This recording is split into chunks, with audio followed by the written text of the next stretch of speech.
shpërthime pafundme. Këto shpërthime në përgjithësi do të jenë ndaj personave të cilët i ka më të dashur, sepse mund t'i keq kuptoj shumë, pra mund të jetë shumë i hapur ndaj keq kuptimeve shenjë e demit.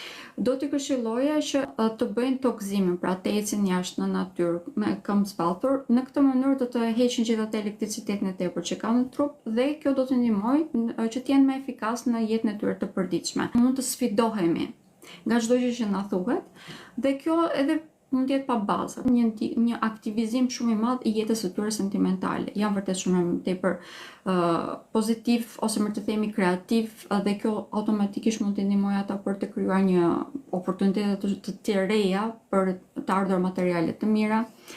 Për shenjën e demit, këshilla do të ishte që të fokusohen më tepër tek marrëdhëniet që kanë me rrethin e tyre të ngushtë. Këtu do të kemi një rregullim të dukshëm